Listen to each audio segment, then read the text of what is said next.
June 7, 1944. Sainte-Mère-Église, Normandy. Oberleutnant Klaus Weber knelt in the pre-dawn darkness beside a crater still smoking from the previous night's bombardment. His hands, trained by 3 years of combat across Europe, moved with practiced efficiency through the contents of a canvas supply bag bearing American markings. The bag had been dropped by parachute somewhere near this Norman village in the chaos of the invasion, missed by its intended recipients, found by German forces sweeping the hedgerows for scattered Allied paratroopers. Weber's fingers closed around something that made him pause. Not a weapon, not ammunition. Food. Compact rectangular packages wrapped in waxed paper. He pulled one out and examined it in the growing light. The printing was in English, but the concept was universal enough.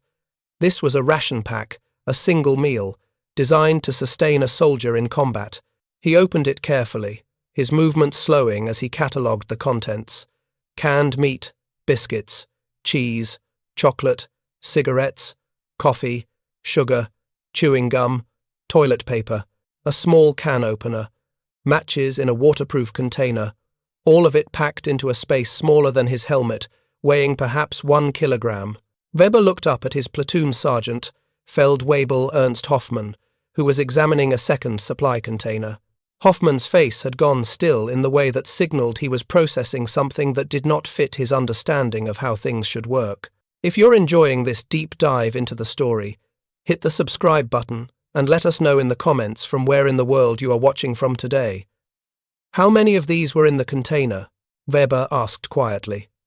Hoffmann checked the partially opened parachute bundle.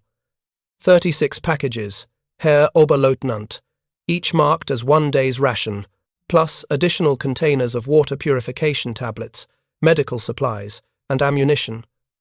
Weber did the calculation immediately. 36 daily rations for 1 soldier meant 36 days of food, or 6 days of food for 6 men, or 3 days for 12 men. The mathematics were flexible, but the abundance was not. He reached into his own pack and withdrew his own ration, the standard German paratrooper emergency supply. It consisted of a small tin of preserved meat, some hardtack biscuits, and a few pieces of hard candy. By regulation, it was meant to sustain him for 36 hours. In practice, it sustained him for less. Weber set the 2 rations side by side on the ground. The American package was nearly 3 times the size of his own. He opened the American tin of meat, proper meat, pork, it seemed, packed in gelatin. His own tin contained a mixture of meat, paste, and fat that had the consistency of axle grease and approximately the same appeal. The American biscuits were actual biscuits, hardtack, yes, but manufactured with evident quality control. His own biscuits were so hard that soldiers joked about using them as building materials. The American package included real coffee, ground and sealed in a small packet. German paratroopers received coffee substitute made from roasted grain that tasted vaguely of burnt earth. But it was the chocolate that stopped him completely. 4 small squares of actual chocolate, dark and rich even after being dropped from an aircraft. Chocolate. In a combat ration, intended for soldiers actively fighting. Hoffmann spoke quietly, his voice carrying an edge Weber had not heard before. Herr Oberleutnant, there is something you should see. Weber followed him to where 2 more parachute containers had been recovered. These were not food supplies. These were equipment bundles, the kind dropped alongside airborne units to provide heavy weapons and additional gear. Hoffmann had them opened and organized on the ground like a quartermaster's inventory. The contrast was immediate and stark. American parachute harnesses made from heavy nylon webbing, far superior to the German cotton versions that had a tendency to rot in storage. American reserve parachutes, something German paratroopers did not carry because the Luftwaffe considered them unnecessary weight. American jump boots, leather construction with reinforced ankles, compared to the German boots that were functional but not purpose-built for parachute operations. But it was the small details that accumulated into something Weber found difficult to process. Water purification tablets in abundance, first aid kits that were comprehensive, not minimal, entrenching tools that were actually designed for efficient digging, blankets, extra socks, even a small sewing kit for field repairs. These supplies represented a level of logistical support that Weber had never experienced in 3 years of airborne operations. The Americans had dropped these men into enemy territory with enough food for 6 days, enough medical supplies to treat casualties, enough equipment to sustain operations without resupply. German paratroopers jumped with 36 hours of food and were expected to capture enemy supplies to continue fighting. That was not desperation. That was doctrine. Jump light, move fast, seize objectives, live off captured supplies. It had worked in Holland in 1940. It had worked in Crete in 1941, barely, at catastrophic cost. But this, Weber thought, looking at the abundance of American supplies spread before him, this was something different. This was an enemy that jumped into battle expecting to be supplied, not expecting to scavenge.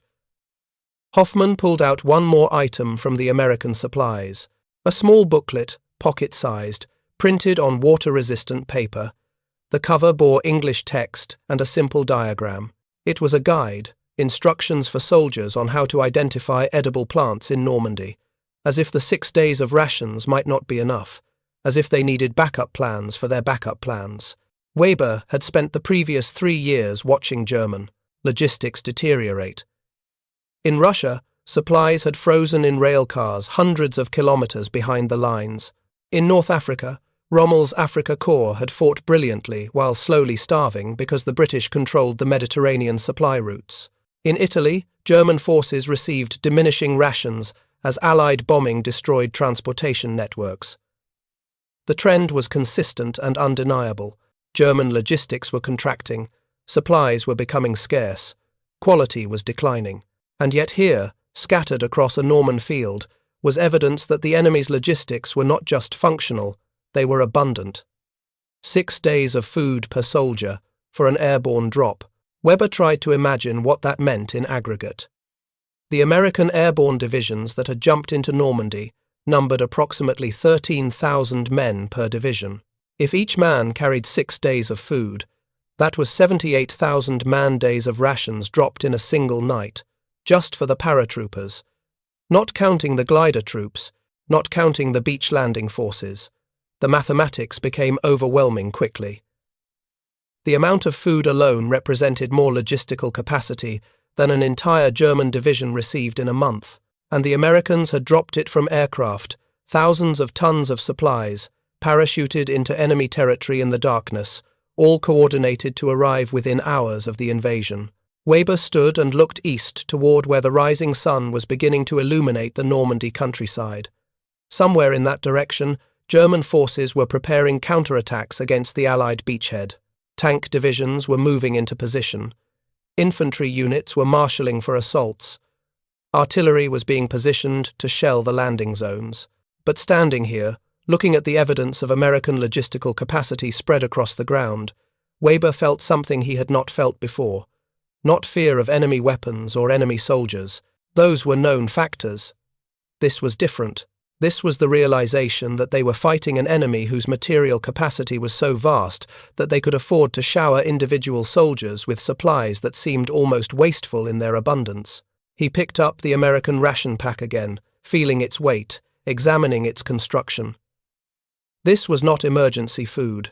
This was not the bare minimum to keep a soldier alive. This was food designed to maintain combat effectiveness, to provide not just calories but morale, to ensure that soldiers had the energy and the mental clarity to fight at full capacity. And 36 of these packages had been in a single supply container. How many containers had been dropped that night? Hundreds? Thousands? How much food had the Americans delivered to their soldiers in the first hours of the invasion? Hoffman interrupted his thoughts. Herr Oberleutnant, there are more containers, 2 fields over, similar contents. The men are asking what they should do with the supplies. Weber made a decision that felt both pragmatic and deeply symbolic. Distribute the food to our platoon, equal shares. Tell them it is captured supplies, and they should eat well while they can. As Hoffman moved to execute the order, Weber added quietly, "And Hoffman, tell no one outside our unit about the quantities we found. There are some truths that are best not shared widely. The sergeant nodded with immediate understanding.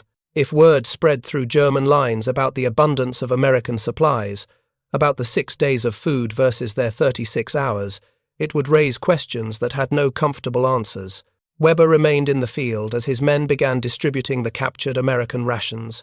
He watched their faces as they opened the packages, saw their surprise at the contents, heard their quiet comments about the quality and quantity of food. These were hardened veterans, men who had fought across Europe, who had survived on inadequate rations for years. The American supplies impressed them in a way that enemy weapons did not. And that, Weber realized, was the real danger.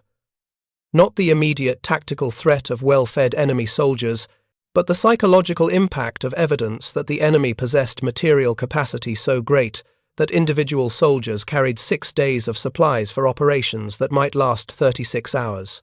The German war machine had always relied on efficiency, on doing more with less, on superior training and tactics overcoming material disadvantages.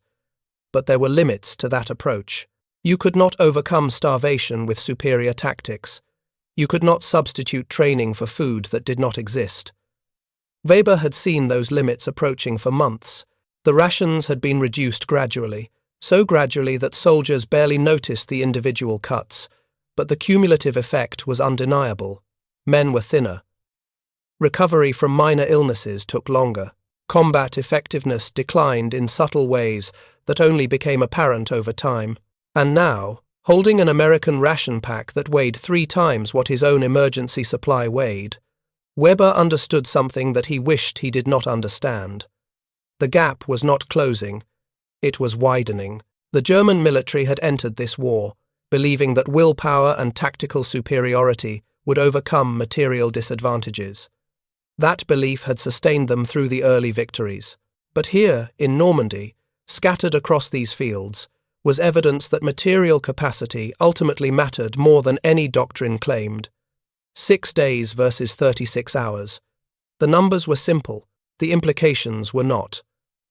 As morning light spread across the Norman countryside, Weber picked up his own meagre ration tin and the American package side by side.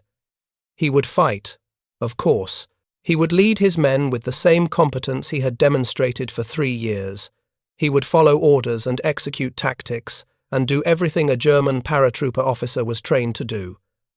But in the privacy of his own thoughts, standing in that field with evidence of American abundance scattered around him, Klaus Weber allowed himself to acknowledge a truth that could not be spoken aloud.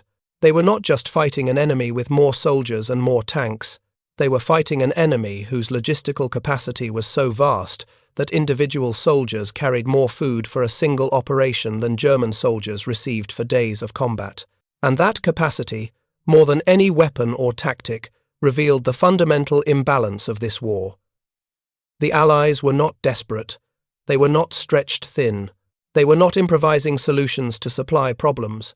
They were drowning their soldiers in supplies, ensuring that logistics would never limit operational capability. Weber repacked his own ration carefully, the German tin that would sustain him for 36 hours if he was careful. Beside it, the American package sat like an accusation. 6 days of food in a space only slightly larger, better quality, better variety, better everything. The comparison was devastating, not because it changed the immediate tactical situation. Weber's platoon would fight just as effectively whether they carried 36 hours or 6 days of food, but because it revealed something about the nature of the enemy they faced.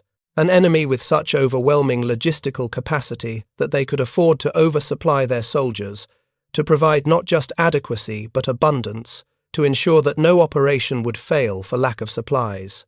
The sun rose higher, burning off the morning mist. In the distance, artillery fire rumbled as German forces engaged the Allied beachhead. The battle for Normandy was beginning in earnest. And here, in a field near Sainte-Mère-Église, a German officer stood surrounded by evidence of a logistical reality that would shape everything to come. 6 days versus 36 hours. The numbers told a story that tactics could not overcome, and Klaus Weber, veteran of 3 years of airborne operations, understood exactly what that story meant. The war would continue, battles would be fought. But the outcome was written in supply crates and ration tins. in the simple mathematics of abundance versus scarcity. And those numbers favored only one side. Weber gave the order to move out, leaving the empty supply containers behind. His men carried American rations in their packs now, enough food to sustain them for days. It was a temporary advantage, captured supplies that would run out soon enough.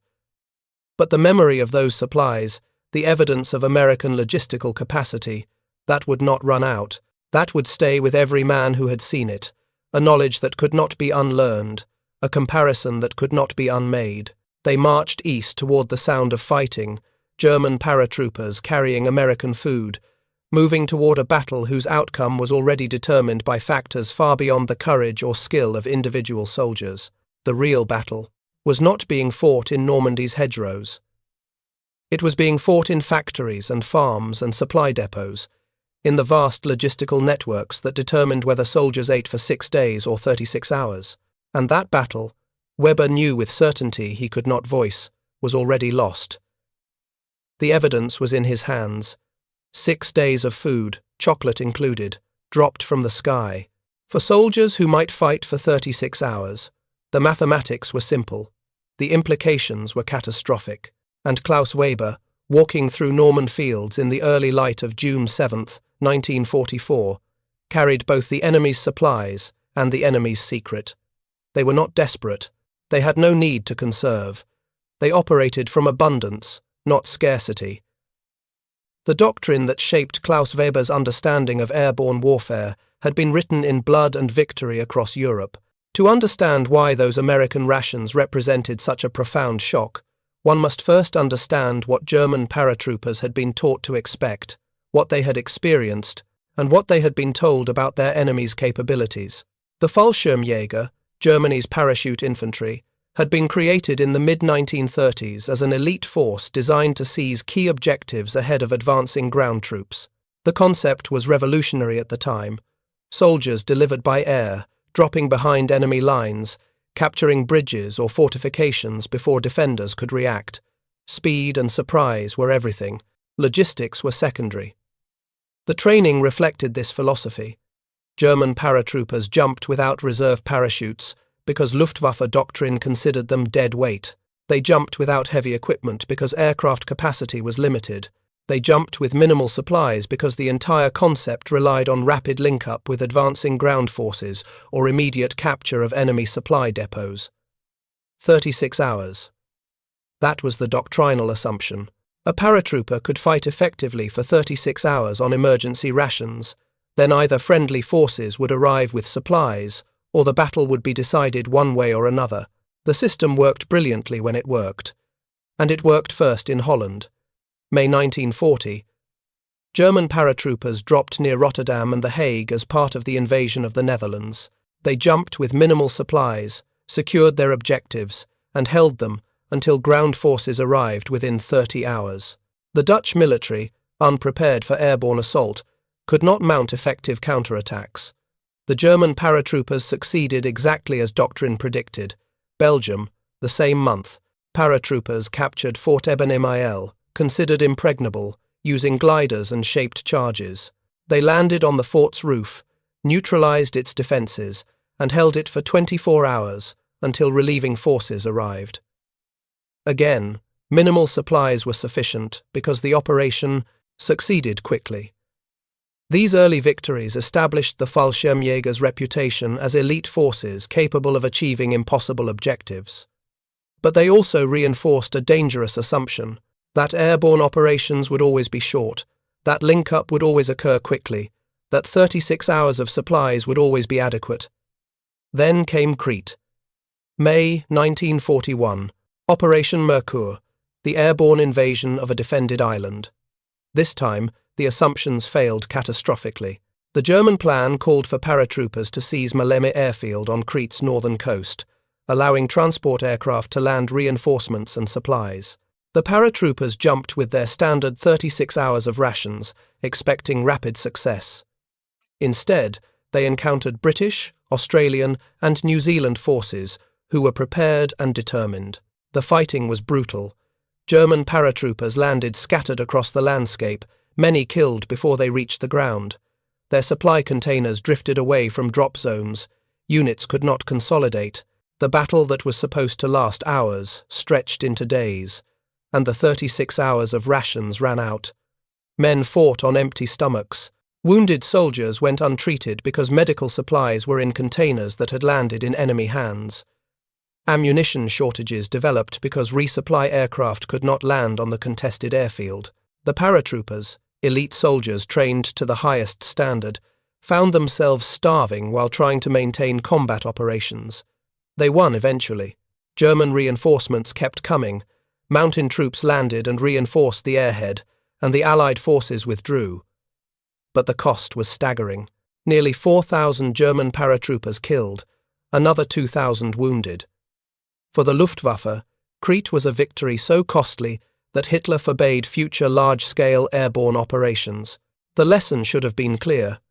36 hours of supplies was inadequate for any operation that did not proceed exactly according to plan. But the lesson learned was different.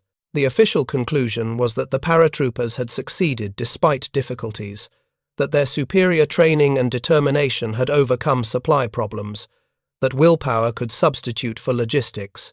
Weber had not participated in the Crete operation, but he knew men who had. They spoke about it quietly, usually after drinking, in tones that mixed pride with something else. They had won, yes, but they had won while starving, while watching friends die from wounds that could have been treated with adequate medical supplies, while rationing ammunition so carefully that some fought with captured British weapons because their own had run dry. The German military drew the wrong lesson from Crete. Instead of recognizing that airborne logistics needed fundamental rethinking, they concluded that paratroopers needed to be tougher, to expect less, to make do with even more minimal supplies. The 36-hour ration remained standard. The lack of reserve parachutes remained policy. The light equipment load remained doctrine. By the time Weber completed his paratrooper training in late 1941, the philosophy was entrenched. Paratroopers were shock troops. They jumped light, moved fast, fought hard, and expected to suffer. Logistics were for regular infantry. Elite forces made do with whatever they carried, and what they carried was increasingly inadequate. As the war progressed, as Germany's resources stretched across multiple fronts, as Allied bombing damaged supply networks, the quality and quantity of supplies declined steadily. The 36-hour ration became lighter, the meat content reduced, the biscuits harder, the substitutes more prominent. Weber remembered his first combat jump, Tunisia, November 1942. Dropped near Bizerte to reinforce German forces facing the Allied invasion of North Africa, he had jumped with standard supplies, 36 hours of food, basic medical kit, ammunition load. The operation had proceeded relatively smoothly. Link-up with ground forces occurred within 20 hours. Resupply arrived on schedule. But even then, he had noticed American equipment captured from forward positions. The rations were different, more substantial.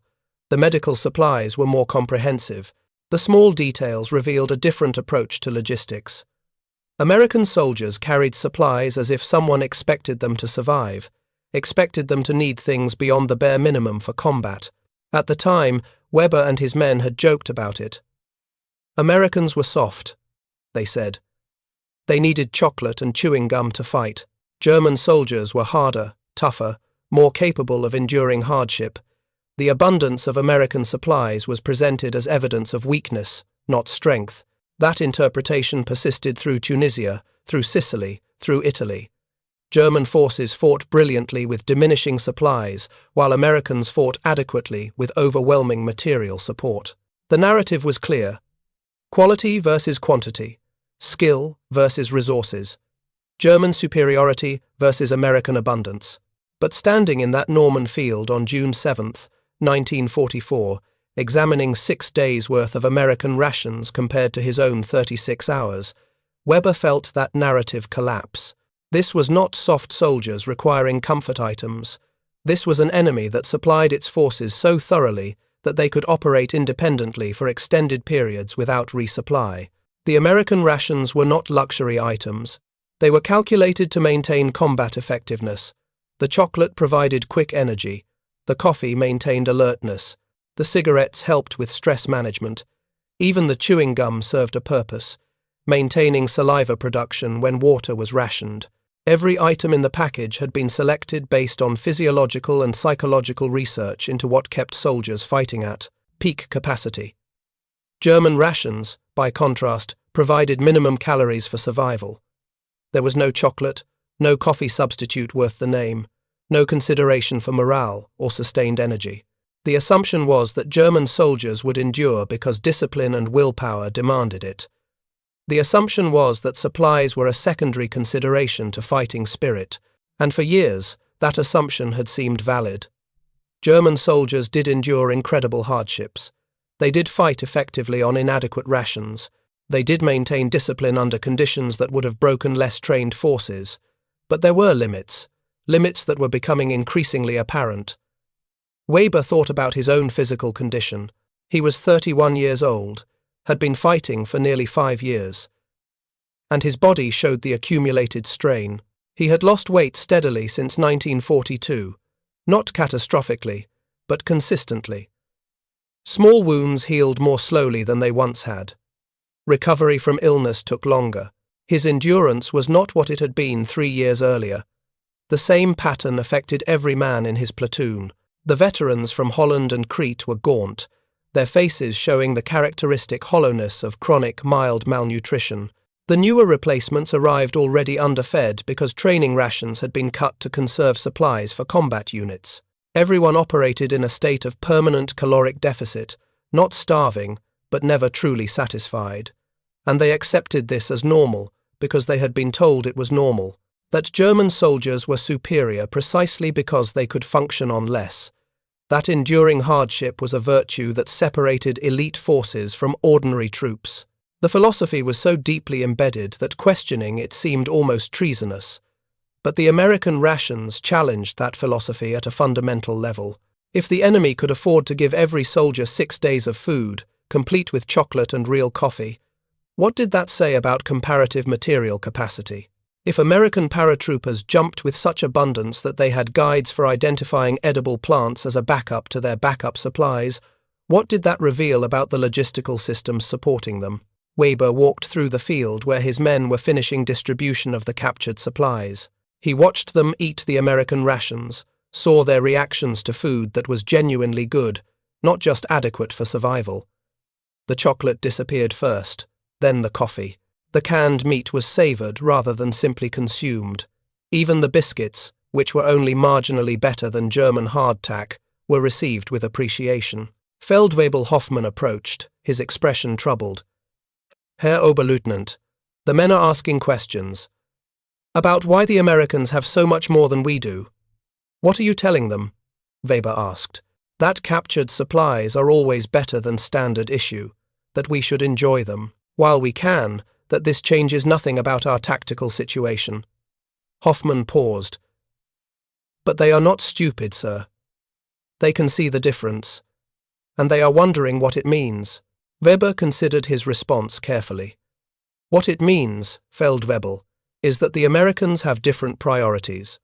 They believe that well-fed soldiers fight better. We believe that disciplined soldiers fight better regardless of supplies. Different philosophies, both with merit. The answer was technically true but fundamentally dishonest, and both men knew it. The difference was not philosophical, it was material. The Americans supplied their soldiers abundantly because they could afford to. Germany supplied its soldiers minimally because it had no choice. If you find this story engaging, please take a moment to subscribe and enable notifications. It helps us continue producing in-depth content like this. The supply situation had been deteriorating for months before Normandy. Weber had watched it happen in gradual stages, each reduction presented as temporary, each shortage explained as a momentary disruption that would be corrected soon. But the corrections never came. The trajectory was consistently downward. In early 1943, when Weber's unit was stationed in southern France, preparing for eventual deployment to Italy, rations were reduced by 10%. The official explanation was that transportation difficulties in Russia required temporary reallocation of resources. The reduction was presented as a sacrifice all soldiers must make to support the Eastern Front. By late 1943, operating in northern Italy, rations were reduced another 15%. This time, the explanation involved Allied bombing of rail networks, making transportation of supplies more difficult. The quality declined, along with quantity. Real meat became increasingly rare, replaced by mystery meat products that soldiers joked contained everything except actual meat. Spring 1944 brought another reduction, smaller in percentage but more significant in impact because it affected already inadequate levels. The bread ration shrank. The ersatz coffee became even more ersatz. Butter disappeared entirely, replaced by margarine that tasted vaguely of machine oil. Sugar rations were cut in half. Each reduction was accompanied by rhetoric about German resilience, about how elite soldiers did not need comfortable supplies, about how enduring hardship built character and fighting spirit. The narrative always emphasized that American abundance made their soldiers weak, while German scarcity made their soldiers strong. But the physical evidence contradicted the narrative. German soldiers were not becoming stronger through deprivation. They were becoming weaker, more prone to illness, slower to recover from minor wounds. The cumulative effects of inadequate nutrition were showing in ways that discipline could not overcome. Weber had submitted reports about declining combat effectiveness due to supply issues. His company commander had forwarded them up the chain. Nothing changed. The response was always the same. Supplies were limited, priorities must be managed, paratroopers were expected to maintain effectiveness regardless of conditions. Make do, endure, overcome, and they did overcome through sheer professionalism and training. But there were costs. Men fighting on empty stomachs made mistakes they would not have made when properly fed. Reaction times slowed. Decision-making suffered. The degradation was subtle, not catastrophic, but real and measurable for anyone paying attention. The American supplies scattered across this Norman field represented the opposite approach. Oversupply rather than undersupply, abundance rather than scarcity. The assumption that well-fed soldiers fought better than hungry ones, and the logistical capacity to act on that assumption. Weber pulled out the small booklet he had found among the American supplies, the Guide to Edible Plants in Normandy. He examined it more carefully now, noting the professional printing, the detailed illustrations, the careful organization of information. Someone had researched local flora, identified edible species, created clear instructions, printed thousands of copies, and distributed them to soldiers who already carried 6 days of food. The level of preparation was staggering. The Americans had not just planned to supply their soldiers adequately. They had planned backup systems for supply failures that they did not expect to occur. They had created redundancy upon redundancy, ensuring that no operation would fail because soldiers lacked food. German planning worked differently. The assumption was always that operations would succeed quickly, that link-up would occur on schedule, that initial supplies would be adequate. When those assumptions failed, as they had in Crete, soldiers simply endured until resupply arrived or the battle ended. There were no backup plans because backup plans implied doubt about the primary plan's success. This philosophical difference reflected deeper realities about industrial capacity. America could afford to oversupply because their production exceeded consumption by vast margins. They could print guidebooks to edible plants, include chocolate in combat rations, provide comprehensive medical kits, because the cost was negligible relative to their overall logistical capacity. Germany could not afford such luxuries because they were operating at the margins of their capacity. Every chocolate bar not included in rations saved cocoa that could be used elsewhere. Every backup system not implemented saved resources for primary systems. The entire logistical network was optimized for efficiency, which meant minimal redundancy, minimal waste, minimal safety margins. That optimization worked beautifully when everything proceeded according to plan. It failed catastrophically when reality deviated from assumptions. And reality, Weber had learned through 5 years of war, always deviated from assumptions. He thought about the broader strategic situation. The invasion of Normandy was not just a tactical challenge, it was a test of logistical systems. The Allies had crossed an ocean, landed on hostile beaches, and were now supplying their forces through temporary facilities while under constant counterattack. Yet their soldiers carried 6 days of food, dropped from aircraft, delivered despite every obstacle. What did that capacity mean for Germany's chances of defeating the invasion? If the Allies could supply airborne troops so abundantly, what would they do for their main forces? How much material would flow across those beaches once they established permanent port facilities? What levels of ammunition, fuel, and supplies would they provide to the armies advancing inland? Weber recalled intelligence briefings about American industrial production. The numbers had seemed exaggerated at the time, propaganda intended to demoralize German forces, but the evidence in his hands suggested the numbers might have been accurate or even conservative. You could not provide 6 days of food to every paratrooper unless you had vast surplus production capacity. The contrast with German production was becoming undeniable. Every German soldier knew that equipment was scarce, that replacements took time, that damaged weapons might not be replaced at all. Uniforms were patched until they fell apart. Boots were resoled until the leather gave out. Nothing was wasted because nothing could be wasted. American soldiers, according to reports from every front, discarded equipment freely. They threw away damaged boots rather than repairing them. They abandoned vehicles that could have been salvaged if only to remove useful parts. They operated with a wastefulness that shocked German forces accustomed to scarcity. That wastefulness, Weber now understood, was not carelessness, it was abundance. When production exceeded consumption by large margins, when replacement supplies arrived faster than items wore out, when logistics never constrained operations, there was no need to conserve. Damaged boots were not worth the time to repair when new boots were readily available. Germany had entered this war, believing that efficiency and skill could overcome material disadvantages, that superior tactics could defeat superior numbers, that quality could beat quantity. For years, those beliefs had seemed validated by victory after victory. Poland, France, the Balkans, the early campaigns in Russia. German forces had won despite being outnumbered and outproduced, but the victories had come with mounting costs. Each campaign consumed resources that could not be fully replaced. Each territorial gain stretched supply lines further. Each new front divided limited resources more thinly. The efficiency that had seemed like strength was revealing itself as brittleness.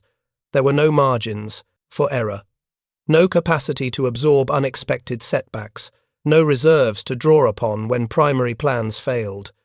The Allies, by contrast, operated with vast margins. Their soldiers carried 6 days of food for operations that might last 36 hours. That redundancy, that waste, that abundance represented not inefficiency but robustness. When plans failed, they had backup supplies. When operations took longer than expected, they had reserves. When casualties mounted, they had replacements. Weber picked up one more item from the American supplies, a first aid kit. He opened it and examined the contents systematically. Bandages, multiple types and sizes, sulfur powder for preventing infection, morphine for pain management, tourniquets, scissors, tape, all packed in a waterproof container small enough to fit in a cargo pocket. His own first aid kit contained a single bandage and a tourniquet. The assumption was that wounded soldiers would be evacuated to medical facilities quickly, that individual soldiers needed only enough supplies to stop bleeding and stabilize casualties until help arrived. In practice, evacuation often took hours or days, and many men died from treatable wounds because the supplies to treat them were not available at the point of injury. The American kit was designed for different assumptions, that evacuation might be delayed, that soldiers might need to treat themselves or each other for extended periods, that providing comprehensive medical supplies to individuals was more effective than concentrating them at aid stations, that preventing deaths from treatable wounds was worth the cost of supplying every soldier with complete first aid capability. Again, the philosophical difference reflected material reality. America could afford to give every soldier a comprehensive first aid kit because producing them in quantity was feasible. Germany could not afford that level of medical supply distribution because resources were too constrained. The result was that German soldiers died from wounds that American soldiers would survive, not because German medical care was inferior, but because supplies were not available when and where they were needed. The cumulative weight of these comparisons was crushing. Food, equipment, medical supplies, every category revealed the same pattern: American abundance versus German scarcity, American redundancy versus German efficiency, American capacity to oversupply versus German struggle to supply adequately, and all of it dropped from aircraft into enemy territory on the night of June 5th and 6th, 1944. Thousands of tons of supplies, parachuted to soldiers who might or might not survive to use them, delivered despite the risk and expense, because the Allies possessed logistical capacity so vast that such operations were feasible. Weber tried to imagine German forces conducting an equivalent operation, dropping thousands of paratroopers with 6 days of supplies each, providing comprehensive equipment and medical support, ensuring redundant backups for every system. It was impossible. Germany did not have the aircraft, did not have the supplies, did not have the logistical infrastructure to support such operations, even if the will existed. The gap was not narrowing. If anything, it was widening.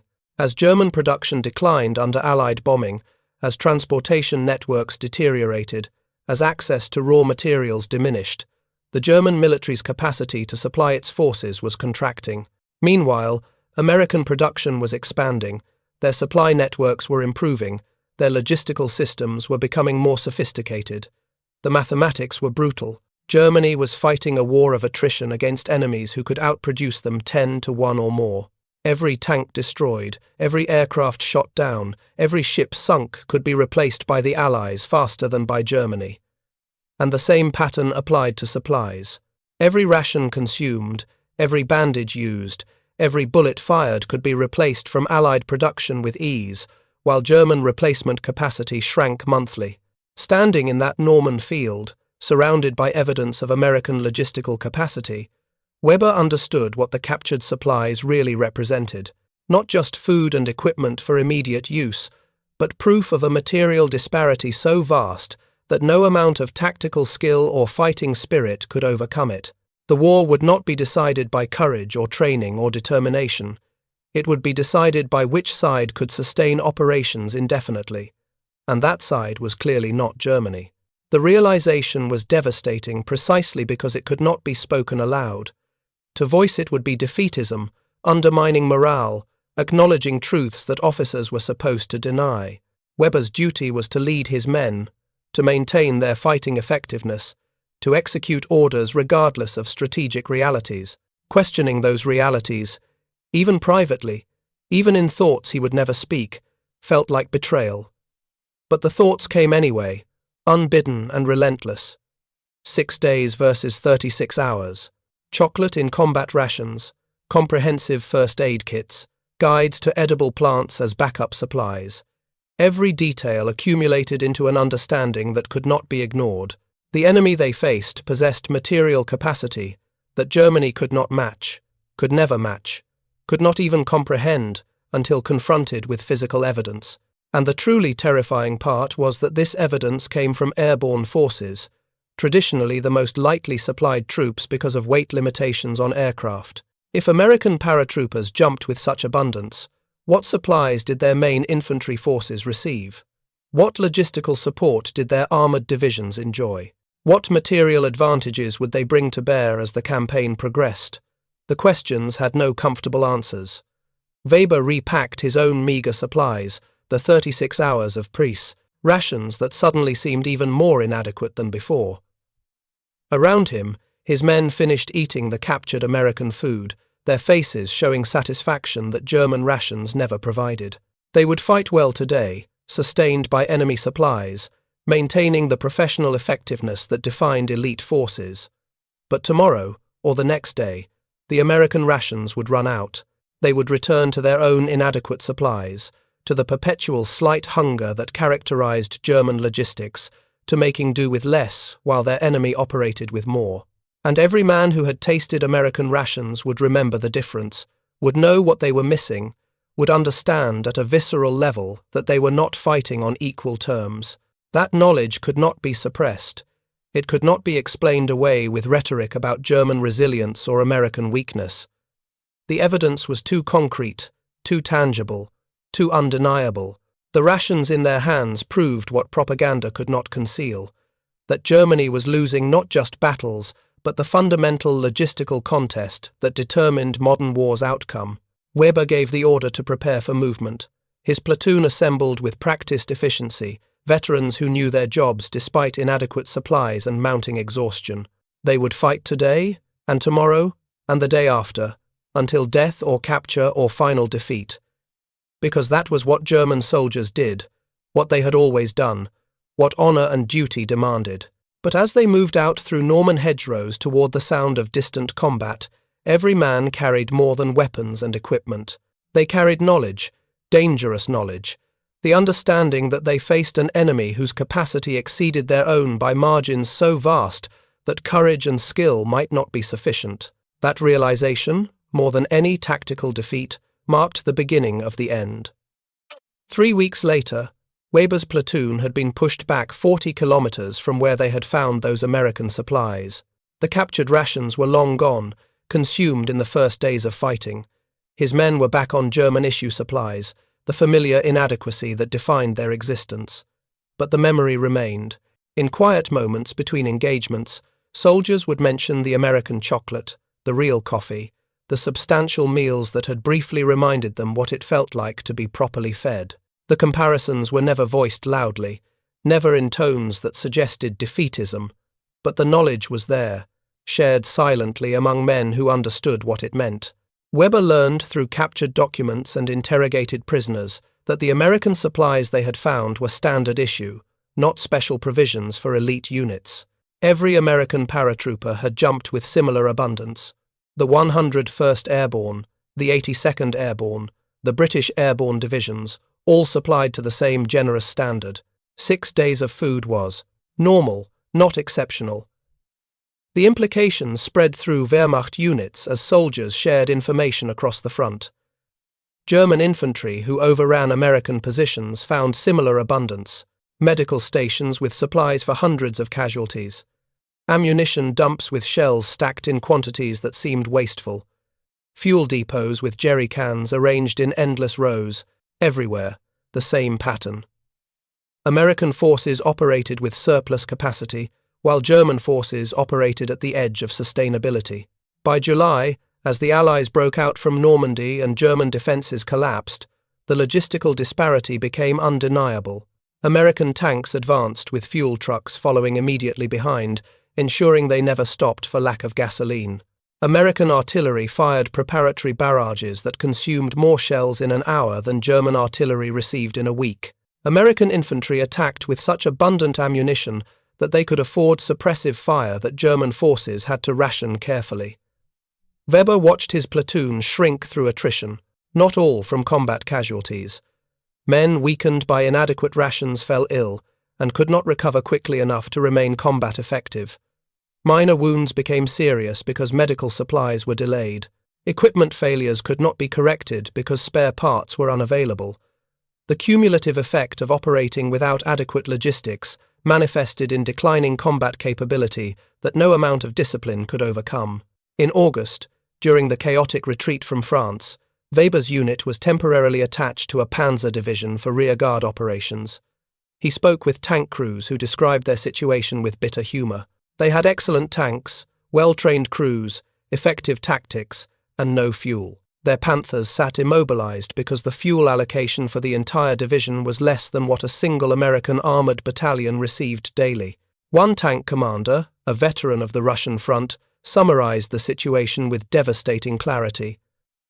"We are trying to fight an industrial war with an agricultural economy. They are drowning us in material, and we are responding with speeches about willpower. You cannot substitute determination for diesel fuel." The observation captured what Weber had understood since that morning in the Norman field. The war was not being decided by superior German tactics or inferior Allied leadership. It was being decided by productive capacity, by logistical systems, by the fundamental ability to supply military forces with everything needed to sustain operations indefinitely. And Germany had lost that contest before the first shot was fired. By September, as Allied forces approached the German border, the supply situation had deteriorated beyond anything Weber had experienced. Rations were cut again. The 36 hours of emergency supplies became 24 hours. The quality declined to levels that barely sustained human function. Men fought while slowly starving, maintaining discipline through professional pride but losing effectiveness daily. And still, captured American supplies revealed the same abundance. Still 6 days of food, still chocolate and coffee. Still comprehensive medical kits and equipment redundancy. The gap had not closed. If anything, it had widened as American logistics improved while German capacity collapsed. Weber survived until October 1944, when his platoon was surrounded near Aachen and forced to surrender. In the prisoner of war camp, he experienced something he had not experienced in 3 years: adequate food. The Allied POW rations provided more calories than German combat rations. Enemy prisoners ate better than German soldiers in the field. That final comparison completed his education in the reality of modern warfare. The side that could feed prisoners better than the other side could feed its own soldiers had already won. The battles would continue. Men would keep dying. But the outcome was determined by logistical capacity that no tactical brilliance could overcome. Years later, when asked about the war, Weber would remember many things: the jumps, the battles, the comrades lost. But he would also remember that morning in Normandy, examining American rations in a field near Sainte-Mère-Église, understanding for the first time that they had been fighting an enemy whose capacity they had never comprehended. 6 days versus 36 hours. The numbers told the story of the entire war. Germany had fought with skill and determination and insufficient supplies. America had fought with adequate skill and overwhelming supplies. And in modern warfare, supplies mattered more than courage. Logistics determined victory more than tactics. Material abundance defeated spiritual superiority because starving soldiers, however brave, could not overcome well-fed ones indefinitely. The lesson was written in ration tins and supply crates, in captured chocolate bars and comprehensive first aid kits, in the simple mathematics of abundance versus scarcity. Weber had learned it in a Norman field on June 7, 1944, holding evidence of American logistical capacity in his hands, understanding what it meant but unable to change what was coming. The war ended not with German collapse of will, but with German exhaustion of means. The soldiers remained capable. The supplies did not. And that difference, visible in miniature in those American rations scattered across a Norman field, told the truth that tactics could not overcome. They had been defeated by capacity, by abundance, by an enemy that could afford to give every soldier 6 days of food and chocolate besides. The story of those rations was the story of the war itself, written in supply logs and shipping manifests, in the mundane details of logistics that determined grand strategy's outcome. Germany had entered the conflict believing that will could overcome material disadvantage. America had proven that material advantage, properly applied, made will irrelevant. 6 days versus 36 hours. The numbers said everything. Thank you for watching. For more detailed historical breakdowns, check out the other videos on your screen now, and don't forget to subscribe.